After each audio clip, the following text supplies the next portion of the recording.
Okay, so I have been waiting to tell this story to Andy for like borderline a week and a half, almost 2 weeks. I've been waiting to hear it. You've been talking about how you're not going to tell me shit until we sit down in the chairs. I know, because apparently now our life's on camera, right? So I got booked at the end of last month to play a very last-minute wedding gig. Booked or cornered? Let's call it booked. Let's call it booked. Have you ever played a wedding before? No, I have not. When's the last time you even played a live gig? 2 years? Okay. Easily before COVID. Before COVID was a thing. I think the last place I played was like some bar in the middle of nowhere in like Tallahassee that specialized in like grilled cheese sandwiches. Okay. Sarbez. Fun gig. We got tipped like $100 for. Also, way less pressure. Oh yeah, they sell grilled cheese is their main thing. Like way less pressure. Like legitimately, and that was also one weird one where like the bass player said he wasn't gonna play the gig, so I had to play the whole set on bass. Wait, really? Yeah, I actually have. I'll put a clip of that there too.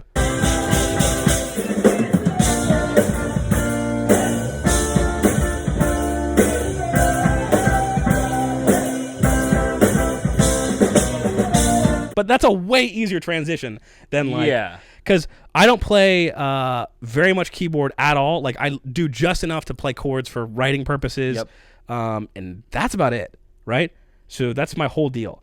And you're mainly on keyboard, right? Mainly on keyboard. So like, what kind of stuff do they want you guys to play? So at first they called me and they were like, "Hey, we want you to play a 5-hour gig, 2 of which we want background jazz music." And I was like, "Okay." I don't play jazz. They're trying to pull out the 7 chords. Yeah.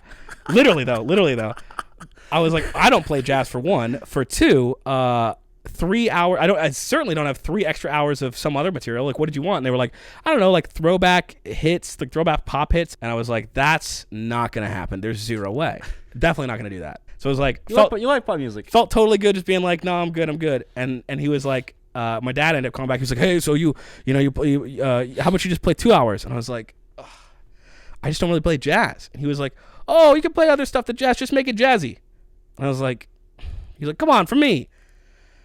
You like making things jazzy. I do like making things jazzy, and that's where he got me. On your own terms. On my own terms. But that was a secret ingredient. So I was like, when's this wedding? He goes, 2 weeks. Now, mind you, I have like a band, but I have really a guitarist and a drummer that I haven't played with in quite some time, right? Like not since I did the Zeppelin cover with Josh have I really played with anybody. So I hit him up and I was like, hey, Josh, can you get together like another guitarist and maybe a bass player? Can we put something together? Yeah. At first, I don't even think I'm going to be playing. I'm like, I'll just not play, right? I'll just facilitate it. I see. And help transition. You still had hope. Yeah. Come to find out, like the 3 of them could do it, but none of them could really orient it very well. They couldn't really take the lead, and so I was like, frick, okay, I guess I'm gonna have to. You needed some glue. Yeah. And also, the other 2 players were out of town. They were not going to be in town until the morning of the wedding. No way. Yeah. Wait, really? Really. So the wedding is Sunday, and they were not available until Sunday morning. I actually did not even know that part. I know. I kept some of it away from you. Oh, so gosh. I had to figure out 2 hour, like a 2-hour set list with those, other 3 people with literally a day's notice. That being said, I was like, all right, well, what can I do? Well, I can put together a few songs in a Spotify playlist, send them to them so they can listen to it on their own time. Ahead of time. Practice them a little bit with Josh. And I was like, well, we already have a guitar player. I don't play great keys, but I could probably play some background stuff. Yeah. Try to play some jazz. Dude, I realized immediately my plan of playing just normal jazz stuff, that was not going to fly. Because turns out, who knew, jazz is hard. And your boy's not good at it. Your boy's just good enough that if you don't play piano, you're like, oh, okay, that's nice. And if you do play piano, you're like, oh, okay. So I was like, I'm in a conundrum. Where do I sit? How do I not ruin this wedding? Because I almost did. That's the new goal. That's the new goal. And I even called him beforehand. I was like, dude, if there is like something that goes on and for some reason that they say that I can't play the wedding, I'm going to be so relieved. Because at the same time of this, we had a bunch of videos we were recording. I had a bunch of school stuff going on. I had like 2 assignments to do the night of the gig and an assignment due the morning afterwards. So I was like super in water with no paddle, right? Ooh. No life preserver. Your boy's drowning. Not even a boat. Zero boat, for sure. If I had a boat, it'd be all smooth sailing. That's half of the part of smooth sailing is the boat. The other half is the smooth, Yep. So, yeah. So I'm like, okay, let's just pull through. Let's do the best we can. So everybody gets there the morning of. And actually, it turns out the bass player was free the night previously. So he came Okay. up at like 11 p.m. We got together, practiced from like 11 p.m. to 1. They went home. I wrote all the chord charts out. We got together at like noon. Now, the wedding is at 5. We're supposed to set up at 4. Mm-hmm. So we had to leave the house by 3. Mm-hmm. So we practiced from like noon to 3. We had legit 3 hours Wow. to learn a 2-hour set. And luckily, the other guys are way better musicians than I am. You know, really, really talented guitar player, really talented bass player. So Richard is a guitar player. Toby is the bass player. Shout out to them. And then Josh, who you've seen on the channel, was the drummer. So we got there. We started playing some songs. We got everything together. We head out to the gig. Mm-hmm. We figured out we didn't even get to play through all of them. We were just like, I think my gosh. we did this thing where you do it like sometimes you do it in like math problems, like in higher level stuff. You're like, I can't go through all these problems, but if I can get the start of it and then see where the end is, I think I'm good. Yep. So we would do that. We're like, all right, let's start the song, get part of the way through. We're like, all right, we got the gist. Here's some hits. We're good. Move on. Right? And just doing that piecewise until we had what we thought was the whole thing. Yeah. Right? Now, we leave from there. We head to the gig. We're all putting stuff on in the car, pull up to the venue. Now, beforehand, I do what I think is my due diligence. Yep. I call and I go, okay, before I say yes to the gig, you want us to play from when to when? They're like 5 to 7. I was like, okay. And is there going to be a PA? Like a PA system? Mm-hmm. And they said, yes. And I go, is there going to be inputs for at least 2 things? There's probably bass, probably keyboard. They go, yep, there's 2 inputs. It's like, all right, sounds good. Oh, real quick. What if you, when you ask do you have a PA? What if like, the response was, what's a PA? Then I would not have asked them further. I would have been What like, done? I would have said like, okay, who runs the sound there? Mm-hmm. And I said, okay, once you find out who runs the sound there, give me their number. I'm going to contact them, make sure that we have tie into the system. Yep. Right? Okay. Something, some direct in, something, a mixing board. Give me that person. Anything. So they make me feel very comfortable. They were like, yeah, we already spoke to other people and we thought it was going to be like, they said they could do it. They were just charging too much or couldn't do it. And I was like, okay. All right, sounds good. So I show up to the gig. We start loading stuff upstairs. Beautiful venue. It's all over the water. It's like in the middle of Tampa. It's super nice, super swanky. Definitely like nicest place I've played a gig. Yeah. That's like private. Like I've played bigger venues like Janice Live, but as far as like really nice, like classy dinner, like great. So we walk upstairs, start putting stuff down. I go ahead and I ask the lady there, I'm like, okay, I just wanted to see where the tie-ins were for the PA system. Mm-hmm. And they were like, oh, we just have like one thing you connect to with Bluetooth. I was like, oh. Okay, well, how do you get 2 things to plug into from that to Bluetooth? Again, this is my issue. This is where I was immediately angry. I was like, okay, I asked about this. And you're there. I'm there with all the equipment and a wedding happening or like a reception happening in like 45 minutes. Uh-huh. So I'm like, we had just enough time to set up, sound check, and be good. Now we don't, right? Yep. So I'm immediately upset. I'm like, man, like I asked this, like I did what I needed to, and then I realized kind of didn't. Shouldn't have trusted them. Always should have. Like, do your research. Like always go back, double check sources. So I go, okay, well, what else can I do? I could run the bass through an amp, and I could run the keyboard through an amp. I have those amps, but they're at home. Didn't bring them. Brought a guitar amp, didn't bring amps for the other 2. Okay. So I go, where's the closest Guitar Center? No way. Yep. So I race to Guitar Center as fast as I can. I tell the other guys, like, keep setting up, try to get, like, everything collected, set up the keyboard, go do your thing. Race to Guitar Center, quickly buy the first 2 amps that I can find, one, like, a Mark bass amp and some other little Fender, like, mini amp for the keyboard. Get in the car, drive it to the venue, drop it off. I'm, like, 10 minutes late to the gig at this point. Right? Racing upstairs with 2 amps. Plug it in real fast. Movie, dude. Yeah. Plug it in. I'm, like, shirts untucked. I'm trying to, like, get it all together. Plug everything in, get it set up. And immediately they're like, you guys need to go. And I'm like, okay, all right, start. So like 3, 2, 1, bam, we're into the gig.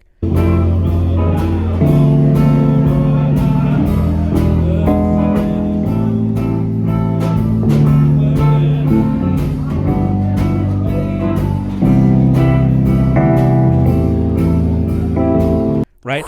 So stressed. My heart is racing the whole time. I wasn't too nervous to play it because I've played like bigger venues, but I'm also very nervous to ruin a wedding because the stakes are way. It's not just some random bar. Stakes are way higher. Not just the bar. Yeah, and that's exactly what I told Andy beforehand. I was like, listen, if this is a random bar gig, just get drunker. You're fine. Like I'll order you a beer if the show is that bad. Mm-hmm. But the problem is here, this is somebody's like whole life culminates at this moment. Yep. Collection of 2 different families coming together. Yep. Massive. So we start playing. Thank God, goes off really smoothly. Mm-hmm. Again, we're still late to the gig. we didn't have any time. Like I didn't really have time to set it up, so I'm like messing with the volumes in the last second, trying to toggle with stuff. But we were able to do it. So we start off with "Isn't She Lovely" is the first song we played, which awesome little channel song we got to hit. And I was like, okay, "Isn't She Lovely"? Great little song starter. Like we did a little jazzy. I mean, it's already kind of jazzy, but we just did it with playing some brushes, doing some stuff like that. Then you know where we went after that? Where? Moondance. Ooh, Van Morrison. Van Morrison.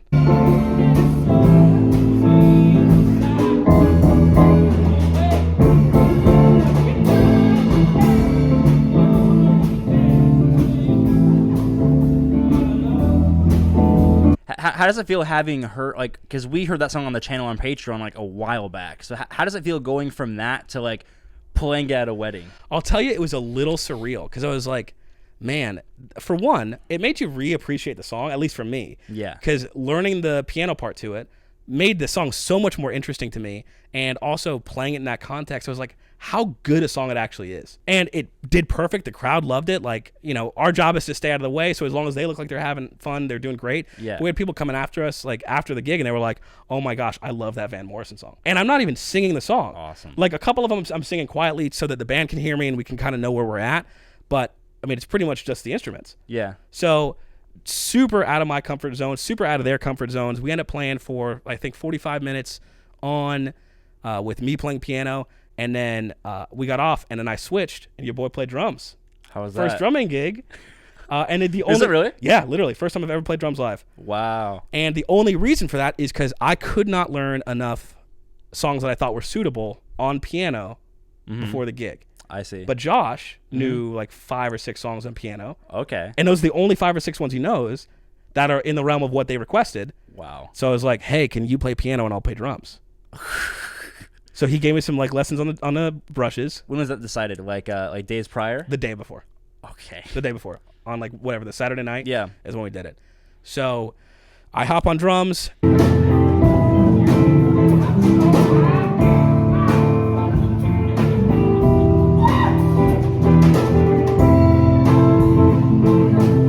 We played about 2 hours worth of music. So we finish the gig. Everything settles down. We're getting ready. We're about to start packing up. We haven't started packing up yet. Yeah. And the groom comes up to me and he's like, hey man, like, I really appreciate you coming out here. I met him a few times back when I was younger. And he was like, you know, it really means a lot to me that like you could be doing anything tonight. And I really appreciate that you were here doing stuff with me.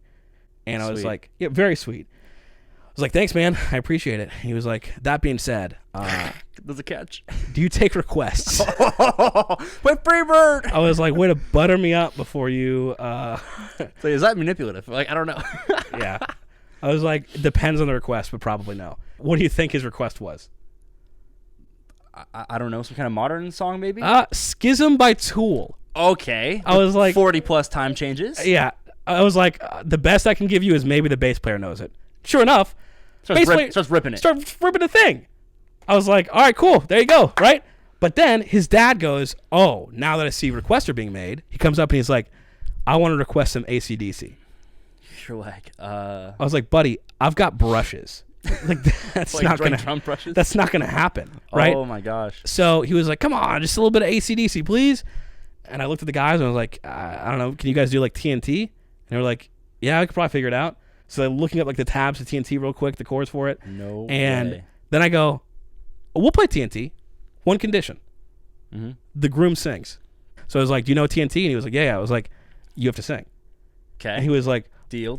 He's like, oh, I don't know about that. I was like, come on, man. It's like karaoke hard mode. Yes. No, not even a screen. There's nothing to save you. Nothing. Or backing vocals. Answer wedding. I was like, yeah. I was like, buddy. He was like, I don't know if I can. I was like, this is your day. Hyping him up. You said that. I was like, this is your day, buddy. You got this.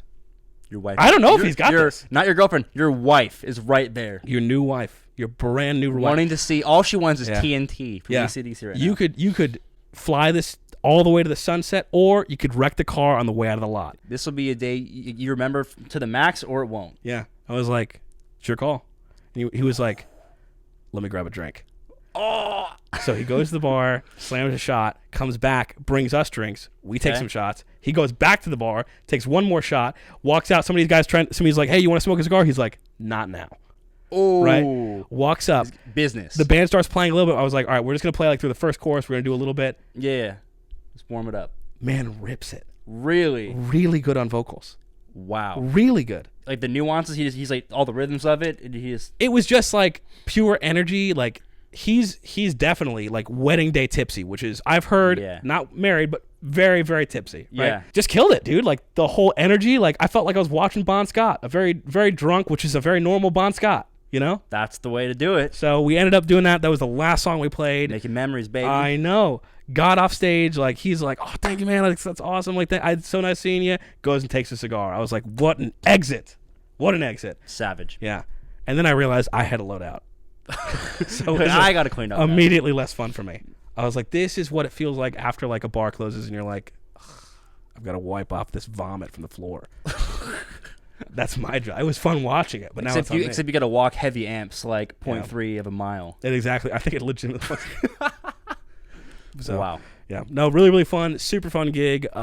Very glad that it went the way it did because it easily could not have. You could not pay me enough to play another wedding. Zero way. They definitely could pay you enough to do that. You definitely could pay me enough. There's like walks up, hey, want to play a wedding gig for $5,000? You got like 3 months to prepare.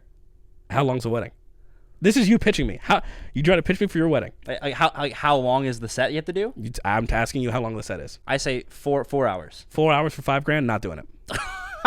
Not doing it. $10,000? I will do it. Because I know I'm gonna have. You have to count. You have to pay the other people in the group too. So it's not just yourself. Yeah. You're like, would I do that for $1,000? No. Yeah. And I just think if you spend $10,000 on a wedding for a wedding band, I understand that is wildly unreasonable. Way too much. That's like 10 times the going rate. But it's like you want Alex. That's the way to do it. Yeah. Yeah. So. Wow. So remember to book Alex for your weddings. Yeah, or don't. Or please don't. Like, I don't want, 1, that financial hardship on you, or 2, the mental anguish on me. If you have time to prepare, there'd be way less anguish. The problem is I don't have time to prepare. I'm so busy. That's true. I literally don't. That's true. But I guess the next time, like, if you need me to play Moondance 17 times, I can do the heck out of that. Yeah. So, well, yeah, we'll post some of that. Maybe we'll post the full things to, like, Instagram or something. We'll post them somewhere. Get some clips on there. Yeah. Go to Instagram. I'll try to post, like, some of the whole songs on there. Know that the camera angle is going to be shitty because I'm just set my phone somewhere. But okay. If you're trying to watch a shitty version of Moondance played by Alex Truly, then yeah, like a couple months after hearing it for the first time on his YouTube channel or Patreon, but either way, gosh. So with that being said, thank you guys very much, and catch you next video.